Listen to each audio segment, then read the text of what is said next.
6 months after my son's wedding, the photographer called me urgently. "Ma'am, I found something in the photos. Come to my studio tonight. Please don't tell your son yet. You need to see this first." I hung up the phone feeling like someone had just thrown ice water down my spine. The devastation I felt destroyed everything I thought I knew about that day. Where are you watching from today? Drop your location in the comments below and hit that like and subscribe button.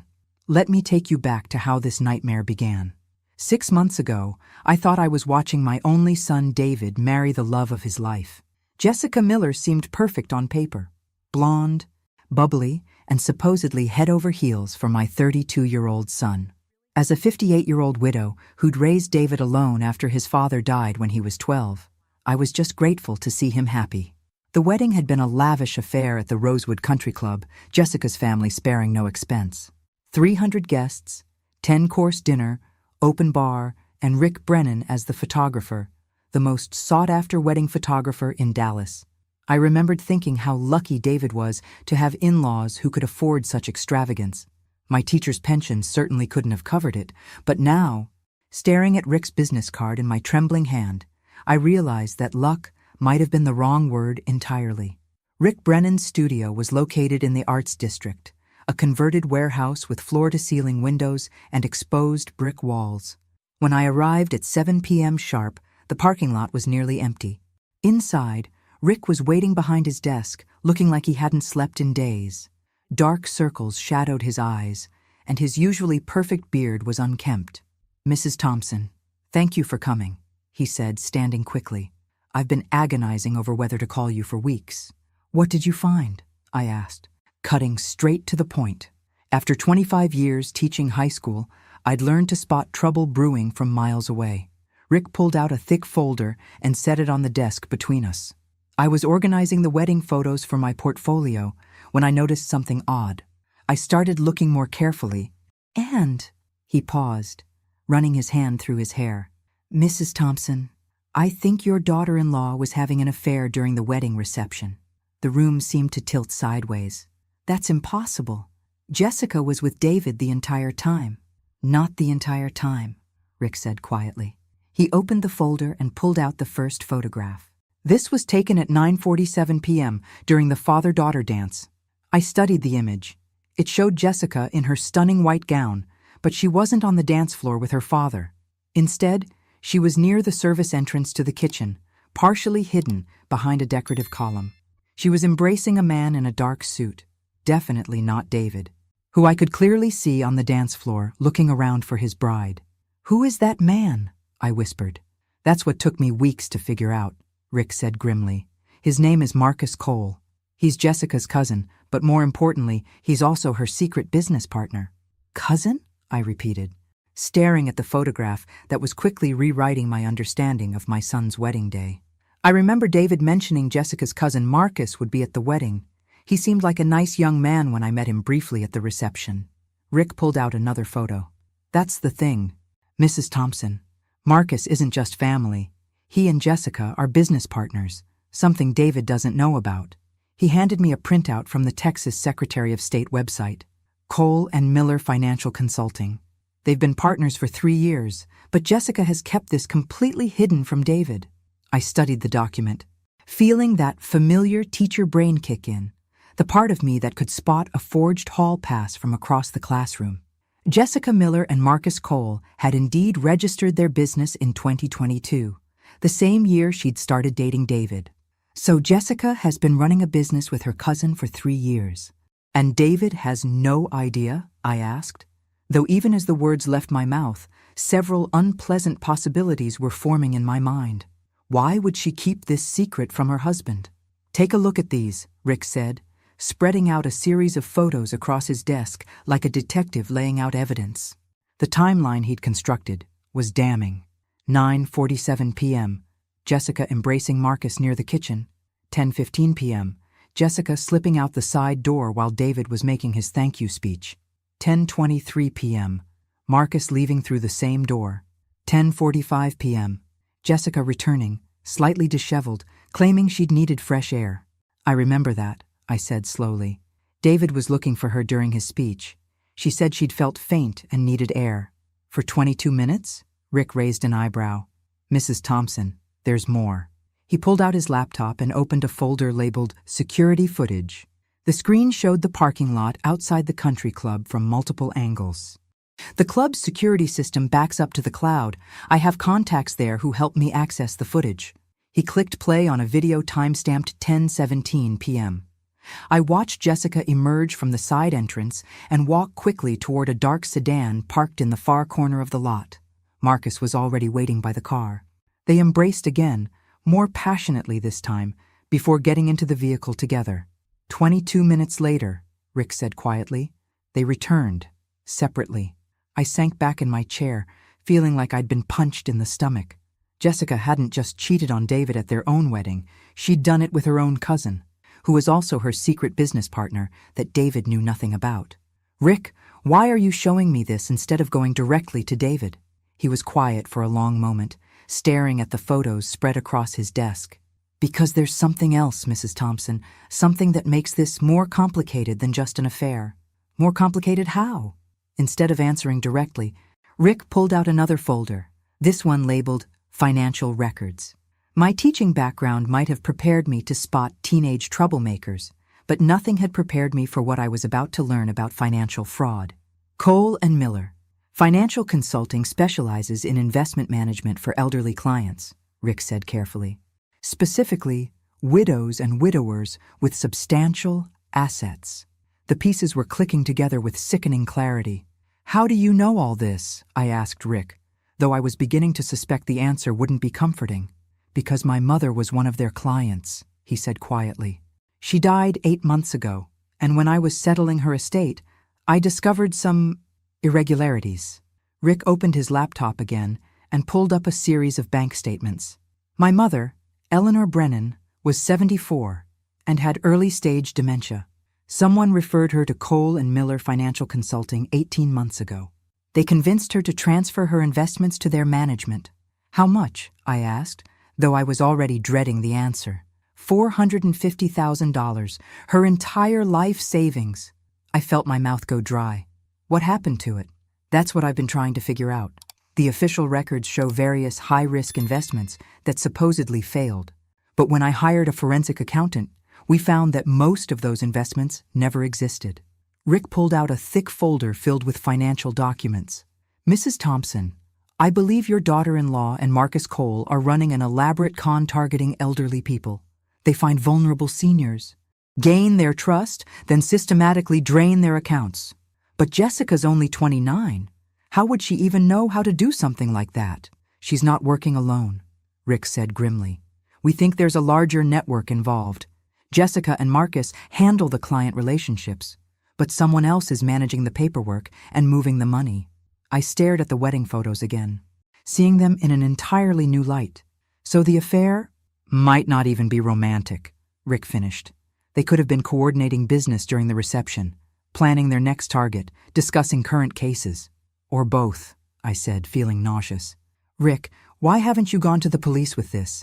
I have. Detective Sarah Martinez is building a case, but she needs more evidence.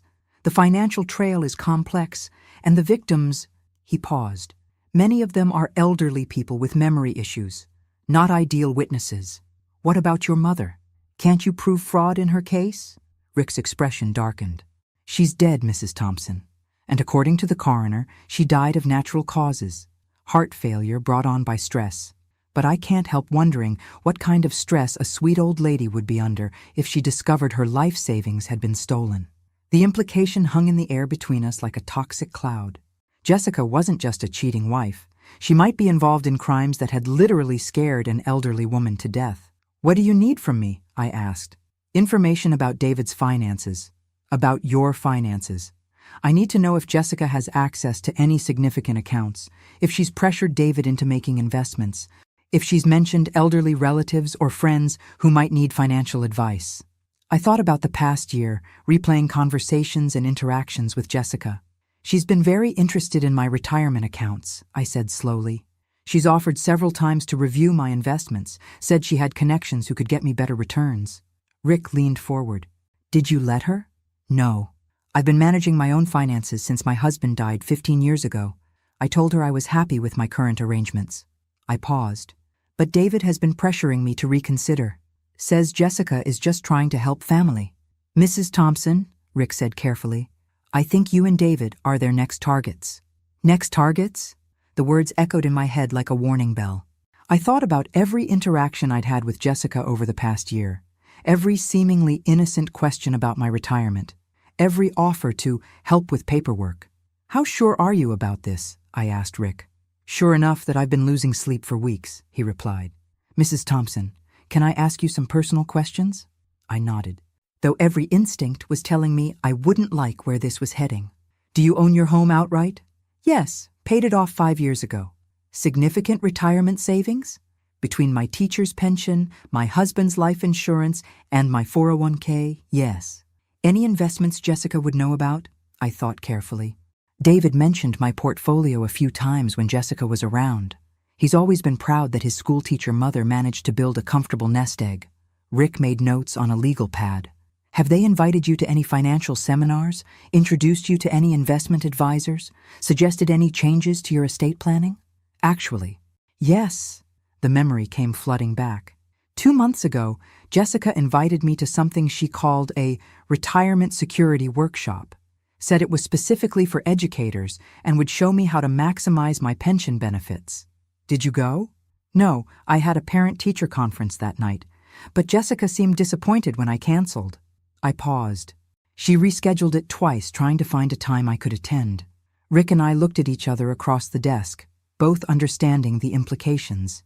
If Jessica was part of a larger financial fraud operation, a retirement security workshop would be the perfect hunting ground for elderly targets with substantial assets. Rick, I need to see more of these photos, all of them. He hesitated. Mrs. Thompson, some of these are difficult to look at. If David is truly innocent in all this, these images will destroy him. If David is innocent, then he deserves to know what kind of woman he married before she destroys him financially. I straightened my shoulders.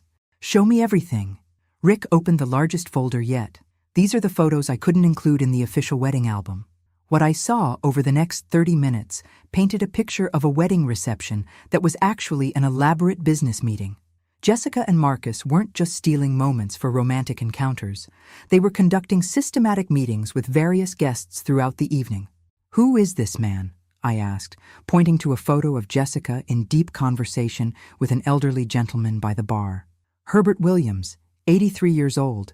He attended the wedding as Jessica's honorary grandfather. No actual relation. He invested his Social Security savings with Cole and Miller Financial 6 weeks after the wedding. And this woman? Patricia Dean, 79, Marcus's aunt. She transferred her late husband's pension to their management 2 weeks after meeting them at your son's reception. I felt sick. They used David's wedding as a networking event? It appears so.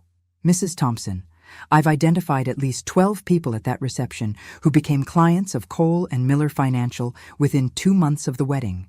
The total assets they've managed to access so far exceed $2 million. What about the people who didn't invest? Some of them are harder to track. But 3 elderly guests have died in the past 6 months, all from stress-related conditions, all after making significant investments with Jessica and Marcus. The room was spinning. My son's wedding hadn't been a celebration. It had been a carefully orchestrated crime scene. And David, my sweet, trusting son, had unknowingly provided the perfect cover for it all. Rick, we have to tell David. Tonight. Mrs. Thompson, wait. Rick grabbed my arm gently as I started to stand. There's one more thing you need to know before we involve David. What now? I think Jessica knows I've been investigating. What do you mean she knows? The question came out sharper than I intended, but Rick's words had sent a chill down my spine. 3 days ago, someone broke into my studio. Nothing was stolen, but my computer files were accessed. Specifically, the folder containing the wedding photos and my research into Cole and Miller Financial. I sank back into my chair. Are you sure it was Jessica? The break-in happened the same night Jessica had dinner with David at Romano's, the restaurant directly across from my studio. The security footage shows someone entering my building at 9:47 p.m. Jessica and David's dinner receipt is time-stamped 9:52 p.m. So she could have slipped out during dinner?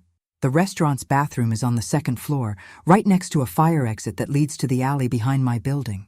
She could have excused herself, broken in, accessed my files, and been back at the table in 15 minutes.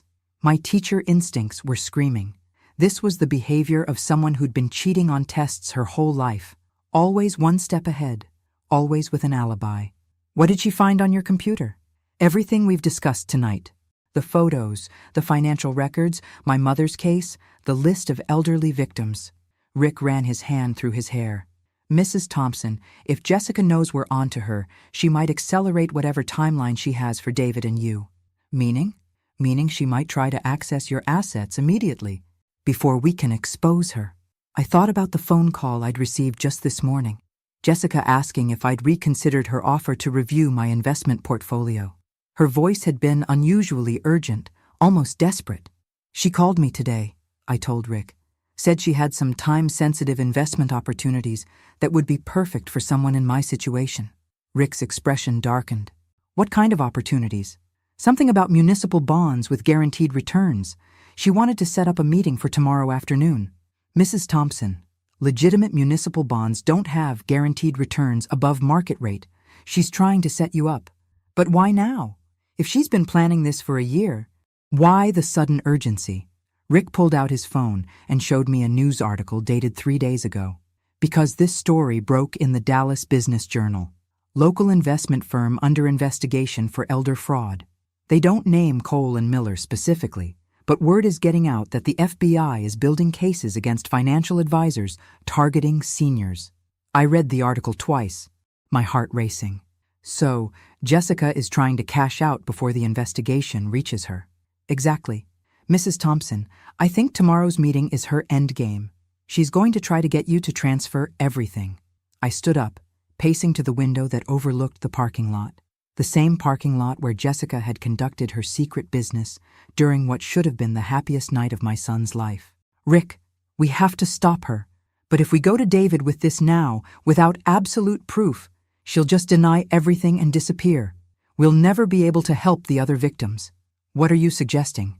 I turned back to face him, feeling that familiar determination that had carried me through 15 years of single motherhood and 25 years of dealing with teenage drama. I'm suggesting we give Jessica exactly what she wants. Tomorrow's meeting, but with a few modifications she's not expecting. Mrs. Thompson, that's extremely dangerous. If Jessica is as desperate as we think she is, Rick, I've spent my entire career dealing with manipulative teenagers who think they're smarter than the adults around them. Trust me, I know how to handle someone like Jessica. What did you have in mind? I smiled, feeling more clear-headed than I had all evening. We're going to let Jessica think she's won, and then we're going to destroy her. The next morning, I woke up with the kind of clarity that comes from finally understanding the true nature of a problem. I'd spent the night researching everything I could find about investment fraud, elder abuse, and the legal requirements for recording conversations in Texas. By 6 a.m., I had a plan. Rick had connected me with Detective Sarah Martinez the night before, and she'd agreed to meet us at 7 a.m. at a coffee shop near the police station. Sarah turned out to be a sharp-eyed woman in her 40s, with the kind of no-nonsense demeanor I recognized from years of dealing with school administrators. Mrs. Thompson, she said, settling into our corner booth with a large black coffee. Rick has filled me in on the situation. I have to say, what you're proposing is risky. More risky than letting Jessica steal from more elderly people? I countered. Fair point. But if this goes wrong, you could be putting yourself in physical danger. We don't know how desperate Jessica and her partners are. I pulled out my phone and showed Sarah the text I'd received at 6:30 a.m. Margaret, so excited about our meeting today. I found an investment opportunity that could double your retirement savings in 6 months. Can we move our meeting to 2 p.m. instead? I have the paperwork ready. Jessica. 6 months to double my money, I said dryly. That doesn't sound suspicious at all. Detective Martinez laughed despite herself. Okay, I can see why you want to nail her, but we need to do this legally and safely. Over the next hour, we worked out the details. I would meet Jessica as planned, but Detective Martinez would be listening from the next room with a recording device. Rick would be positioned outside with backup officers. Most importantly, I would not sign anything or transfer any actual money. The goal is to get her to explicitly state what she's doing and how the scheme works, Detective Martinez explained. If we can get her to admit fraud on tape, especially with details about other victims, we'll have enough for a conviction. What about Marcus and the rest of their network? One step at a time. If we can flip Jessica, she might give us the bigger fish. At 1:45 p.m., I arrived at Jessica's office building in downtown Dallas. The suite number she'd given me led to a generic office space with temporary furniture and motivational posters that looked like they'd been purchased at a gas station. Classic temporary setup, designed to look legitimate but easy to abandon quickly. Jessica greeted me with an enthusiastic hug and her usual $1,000,000 smile. "Margaret, you look wonderful. I'm so glad you decided to take control of your financial future." "Well, you've been so persistent," I said, settling into the uncomfortable folding chair across from her desk. "And David speaks so highly of your expertise. David is such a sweetheart. He just wants the best for his mother." Jessica pulled out a thick folder. "Now, I've been working with my partner Marcus to identify some exclusive opportunities that would be perfect for someone with your background and assets." "Your partner Marcus?" I asked innocently. "I don't think David's mentioned him." A brief flicker of something crossed Jessica's face. "Marcus handles the more sophisticated investment strategies. He works behind the scenes mostly. I'd love to meet him. Is he here today?" "Unfortunately, no. He's closing a major deal for another client. But don't worry, I have full authority to handle your account." Jessica opened the folder and pulled out several official-looking documents. "Now, I'll need some basic information about your current holdings." For the next 20 minutes, I fed Jessica carefully crafted lies about my financial situation, inflating my assets just enough to make me an attractive target, but not so much that she'd become suspicious. She took detailed notes, asking probing questions about my accounts, my beneficiaries, and my estate planning.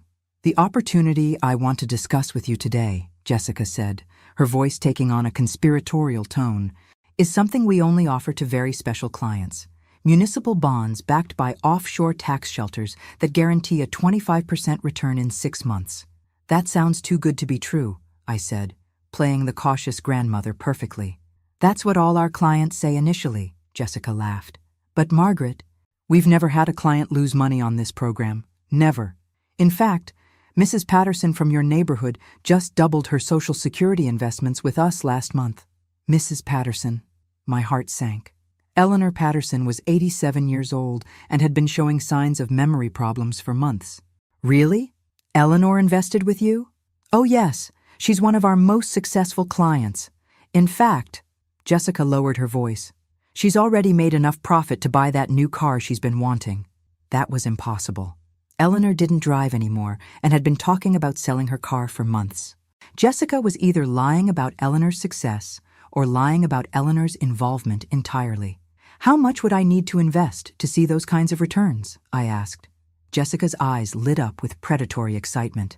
"For the full program, we recommend transferring all liquid assets to maximize the compound growth potential." She had just walked directly into Detective Martinez's trap. "All liquid assets?" I repeated, letting my voice carry just the right amount of elderly confusion mixed with greed. "That seems like quite a lot to invest at once." "Margaret, I understand your hesitation. But think about it. You've worked your whole life, sacrificed so much to build your nest egg. Don't you deserve to see it grow dramatically in your golden years?" Jessica leaned forward, her expression shifting into what I recognized as practiced sincerity. After dealing with manipulative teenagers for 25 years, I could spot fake empathy from across a football field. "The thing is," she continued, "this opportunity has a very limited window. My offshore partners can only accept a certain number of new investors each quarter, and we're down to the last 2 spots. Classic high-pressure sales tactics. Create artificial scarcity to force quick decisions. How much time do I have to decide? Ideally, we'd want to submit your paperwork today. I know it seems fast, but Margaret, I've seen too many people miss out on life-changing opportunities because they waited too long."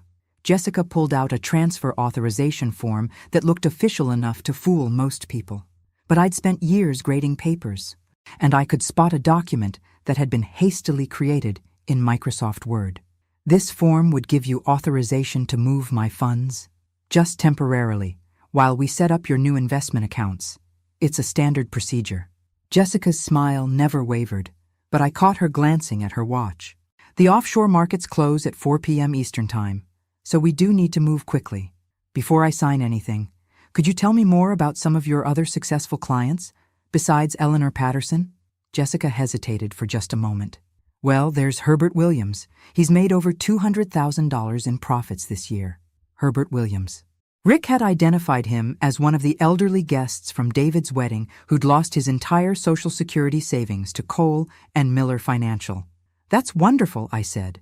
Could I speak with Herbert? Get his recommendation directly? Oh, Herbert is traveling in Europe right now, enjoying his profits, Jessica said quickly. But I can show you his account statements. She pulled out a document that purported to show Herbert's investment gains. The numbers looked impressive until you realized they were printed on regular paper with no official letterhead or verification. I'd seen more convincing fake report cards from students trying to avoid parent conferences. Jessica, can I ask you something personal? Of course, Margaret. I want you to feel completely comfortable with this process. How did you become so knowledgeable about investments? David mentioned you work in marketing. Another flicker across her face. I do work in marketing, but I've been studying financial management as a side interest. Marcus has been mentoring me, teaching me about international markets and specialized investment vehicles. How did you meet Marcus? Marcus is my cousin. We grew up in the same area. He helped me get started in this business. Jessica's answers were becoming shorter, more clipped. She was clearly uncomfortable with questions that strayed from her sales script. And the two of you decided to help elderly people specifically? We focus on mature investors, because they often have assets that aren't working as hard as they could be. People like you, Margaret, who've been conservative with their money but deserve to see real growth. That's very thoughtful of you. I paused, pretending to study the transfer form. Jessica, I have to ask, David doesn't know about your business partnership with Marcus, does he? What do you mean? I mean, you haven't told him about your investment business, about being business partners with your cousin, about any of this? Jessica's mask slipped completely for just a moment, and I saw something cold and calculating underneath. David doesn't need to worry about financial matters. He's focused on his career, and I handle our investment strategies. Our investment strategies? So David's money is involved too? Just small amounts so far. Nothing significant. Jessica glanced at her watch again. Margaret, I really do need a decision today. This opportunity, I'll do it, I said suddenly. Jessica's face lit up with genuine surprise and delight. Really?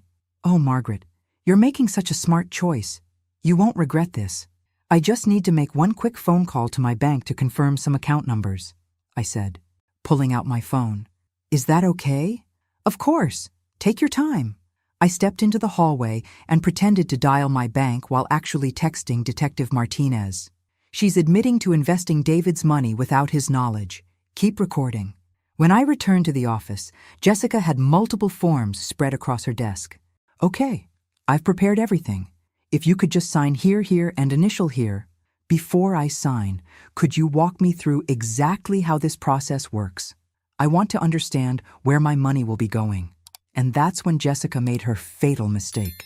Thinking she had me hooked, she began explaining in detail how the money would be transferred to Marcus's accounts, how the offshore investments were actually just holding accounts, and how the fake returns were generated using new investor money. She was describing a textbook Ponzi scheme, and Detective Martinez was recording every word. So the returns I see in my account statements, I said, making sure I understood correctly. Those come from new investors, not from actual investment profits? Well, initially, yes, Jessica said, apparently not realizing she'd just confessed to securities fraud. But as the program grows and we acquire more sophisticated investment vehicles, the returns become self-sustaining. And Marcus handles the technical aspects of moving money between accounts. Marcus is brilliant with financial structures. He's set up a network of accounts that allow us to maximize returns while minimizing tax implications. Jessica was gaining confidence now, clearly thinking she was impressing me with their sophistication. How many clients do you currently manage? We're approaching 50 active accounts with total assets under management of about $12 million. $12 million. The number hit me like a freight train. This wasn't just a small-time scam targeting a few elderly people. This was a massive operation that had been systematically destroying lives for months, possibly years. That's quite impressive for such a young business, I said carefully. Marcus has been building relationships in this space for almost 5 years. I joined him 2 years ago when I realized how much potential there was to help underserved populations like retirees and widows. Help. She actually used the word help while describing how they stole life savings from vulnerable elderly people. Jessica, can I ask how you and David met? Was it through your investment work? Oh no. We met at a charity fundraiser for senior services. David was volunteering, and I was there representing our financial planning services. Jessica smiled at the memory. He was so passionate about helping elderly people, and I knew we'd be perfect together. The irony was breathtaking. David had met his wife at a charity event for seniors, never knowing that she was there to scout for potential fraud victims. That's so romantic, I said. And he's been supportive of your business? David's wonderful, but he doesn't really understand finance. He prefers to focus on his engineering work and let me handle our investment planning. Jessica's tone shifted slightly. Sometimes I think it's better when spouses don't get too involved in each other's professional details. It can complicate the relationship. Has David invested with you directly? Small amounts? His 401k rollover? Some savings bonds? Nothing major yet. But as the business grows, she trailed off, realizing she might be saying too much. You're planning to invest more of David's money? Only as opportunities arise that would benefit our family's long-term financial goals? I had to bite my tongue to keep from asking if those goals included federal prison sentences. Jessica, these forms you want me to sign, they look quite comprehensive. Should I have my attorney review them first? For the first time since we'd started talking, Jessica looked genuinely concerned. Margaret, attorneys often don't understand complex investment vehicles. They tend to be overly cautious and can cause you to miss time-sensitive opportunities. But surely for this amount of money, what I can do, Jessica interrupted, is offer you a smaller trial investment, say $50,000 to start. You can see the returns for yourself, and then we can discuss larger amounts once you're comfortable with the process. $50,000. Pocket change compared to what she thought I had, but still enough to ruin most people's retirement plans. That sounds more reasonable, I said, but I still don't understand why this has to be done today. Because the quarter closes tomorrow, and my offshore partners won't accept new investments until January. Margaret, if you wait, you'll miss 6 months of potential gains. My phone buzzed with a text. Without looking at it directly, I could see it was from Detective Martinez. We have enough. Get out safely. You know what, Jessica?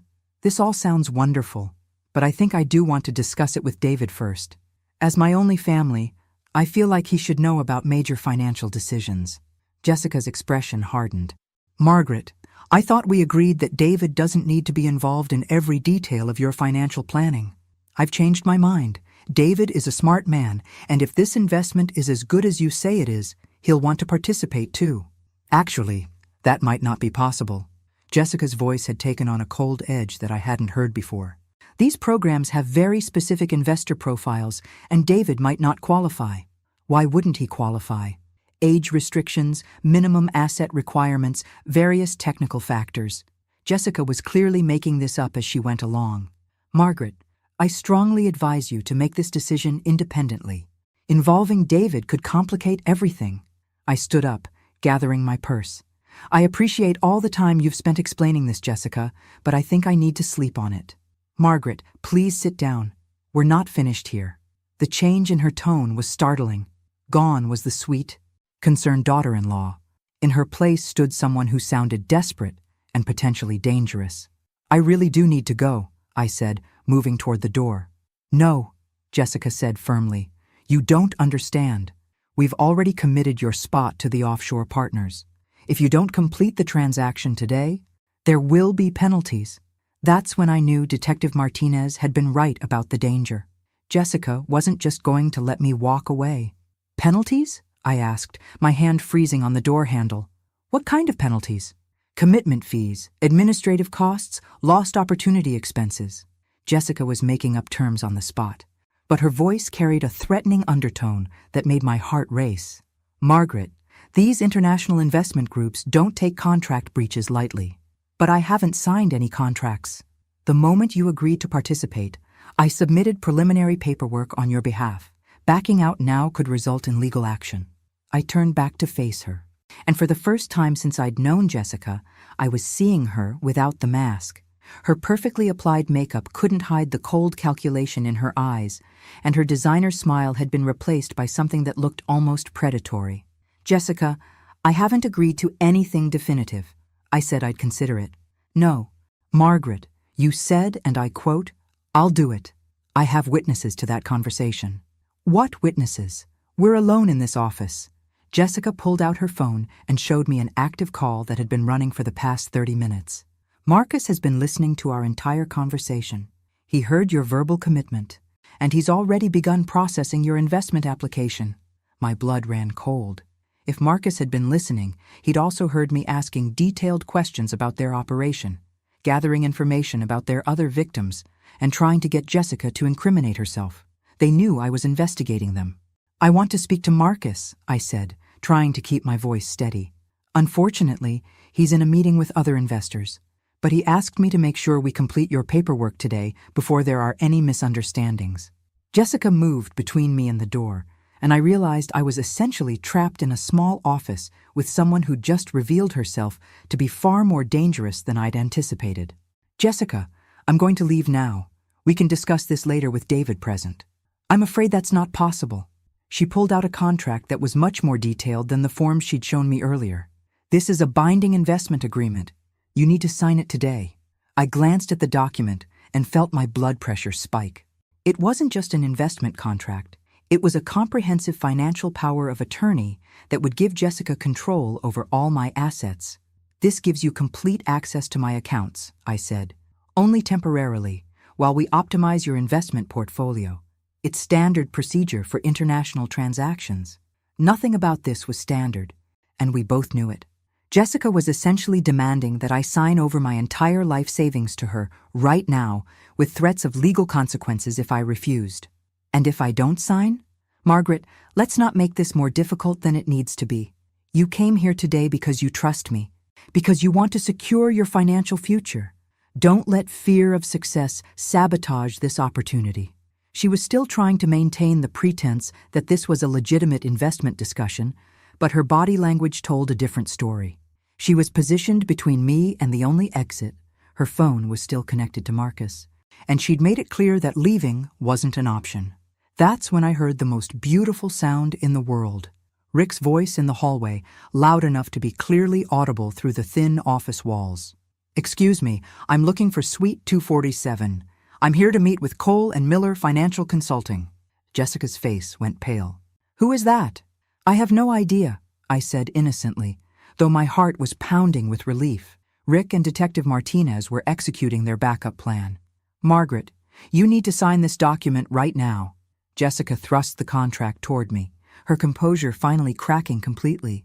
"Or what?" I asked, feeling braver now that I knew help was just outside. "Or Marcus will be very disappointed, and Marcus doesn't like to be disappointed." The threat was unmistakable now. Jessica had dropped all pretense of being a legitimate investment advisor and was essentially demanding my money at gunpoint, metaphorically speaking, though I was beginning to wonder about the literally speaking part. That's when Detective Martinez's voice joined Rick's in the hallway. "Dallas Police, we're looking for Suite 247. Jessica spun toward the door, panic flooding her features. "You set me up." "No, Jessica. You set yourself up the moment you decided to steal from elderly people and use my son as cover for your crimes." The door burst open, and Detective Martinez entered with 2 uniformed officers. "Jessica Miller, you're under arrest for conspiracy to commit fraud, elder abuse, and securities violations." As they read Jessica her rights, she stared at me with pure hatred. "You don't understand what you've done. Marcus won't let this stand. This organization is bigger than you realize." "Maybe," I said calmly, "but it's about to get a lot smaller." As they led Jessica away in handcuffs, I felt a mixture of relief and dread. We'd stopped her from stealing my money, and we had enough evidence to put her away for a long time. But her final words echoed in my mind. "This organization is bigger than you realize. I had a sinking feeling that Jessica Miller was just the tip of the iceberg. 3 hours later, I sat in Detective Martinez's office, still processing everything that had happened. The recording device had captured Jessica's detailed confession about the Ponzi scheme, her admission about using new investor money to pay fake returns, and her threats when I tried to leave. "Mrs. Thompson, what you did today was incredibly brave," Detective Martinez said, reviewing her notes. "But Jessica was right about one thing. This organization is much larger than we initially thought." "How much larger?" "Based on the information Jessica provided during questioning. Cole and Miller Financial is part of a network operating in 6 states. We're talking about potentially 50 to 60 people involved, managing fraud schemes worth tens of millions of dollars." Rick, who'd been sitting quietly in the corner, finally spoke up. "What about the victims? Can any of the money be recovered?" "Some of it, hopefully. But Margaret, I need to warn you. Jessica's arrest will send shockwaves through their network. Marcus Cole and the other organizers will know their operation has been compromised." "Meaning?" "Meaning they'll either disappear with whatever money they can access, or they'll escalate their efforts to extract assets from existing victims before law enforcement can stop them." I thought about Eleanor Patterson, 87 years old and showing signs of memory problems. About Herbert Williams, who'd supposedly lost his Social Security savings. About all the elderly people who'd attended David's wedding and unknowingly walked into a trap. "What about David?" I asked. "How do we tell him that his wife is a criminal who used their wedding as a recruiting event for fraud victims?" Detective Martinez exchanged a look with Rick. "Actually, Mrs. Thompson, David is outside. He's been waiting for over an hour to talk to you." My heart sank. "He knows?" "We had to bring him in for questioning once Jessica was arrested. He's not handling it well." I followed Detective Martinez down the hallway to a small conference room where David sat slumped in a chair, looking like he'd aged 10 years in one afternoon. When he saw me, his eyes filled with tears. "Mom, I'm so sorry. I had no idea. I swear to you, I had no idea what Jessica was doing." I pulled him into a hug, feeling his shoulders shake with quiet sobs. "I know, sweetheart. I know you didn't know. She was using me. Using our marriage, our wedding, everything. Those people at our reception, they weren't guests, they were targets." David pulled back to look at me. "Mom, she has access to some of my accounts. My 401k rollover, about $75,000 in savings bonds." "We'll figure it out," I said firmly. "The important thing is that you're safe, and now we know the truth." But how could I have been so blind? Looking back, there were signs. The secretive phone calls, the business trips she never wanted to talk about, the way she always deflected questions about her work. David ran his hands through his hair. "And Marcus, I thought he was just her cousin who lived out of state. I never suspected they were business partners running a criminal operation. God, she even used my love for you against me, always pushing me to encourage you to optimize your investments. David, you fell in love with who you thought she was. That's not your fault." Detective Martinez cleared her throat, eared. "David, I need to ask, did Jessica ever mention any elderly relatives, family friends, or acquaintances who might have significant assets? She was always very interested in my co-workers' families, especially anyone who mentioned elderly parents or grandparents with money. She'd suggest I invite them to dinner. Say she'd love to meet them." David's face crumpled. "She was using me to scout for victims. We're going to need a list of anyone Jessica showed particular interest in meeting." "Of course. Whatever you need." Rick leaned forward. "David, this might be difficult to hear, but we think Jessica and Marcus used your wedding reception as an active recruitment event. We've identified at least 12 people who became their clients within weeks of attending your wedding." 12 people. David stared at the table. 12 elderly people who trusted me enough to attend my wedding, and I led them into a trap. "You didn't lead anyone anywhere," I said firmly. "Jessica orchestrated this. You were a victim too. A victim who married the predator." We sat in silence for several minutes, processing the magnitude of Jessica's deception. Finally, Detective Martinez spoke up. "There is some good news. Jessica's cooperation will be essential in building cases against the rest of the network. If she provides substantial assistance, many of the victims might recover at least some of their money." "Will she cooperate?" I asked. She's facing 20 to 30 years in federal prison without cooperation. With cooperation, she might get 10 to 15. She'll make the smart choice. 3 months later, Jessica did indeed make the smart choice. Her detailed testimony led to the arrest of Marcus Cole and 17 other members of their fraud network.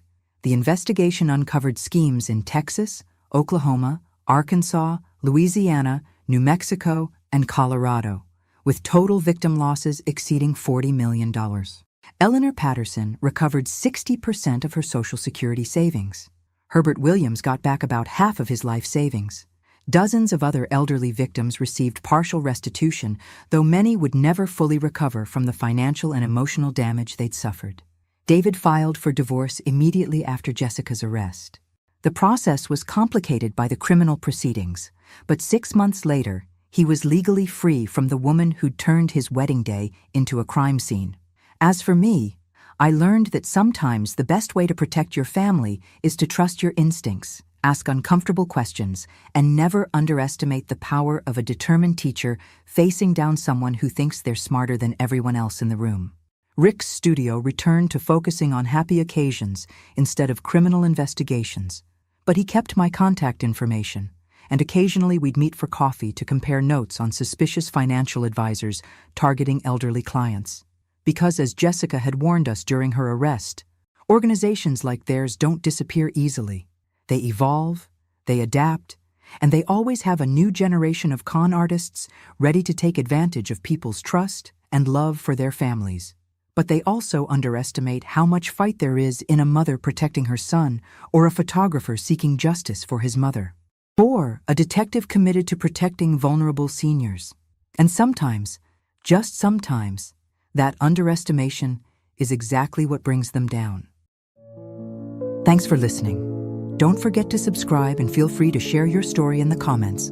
Your voice matters.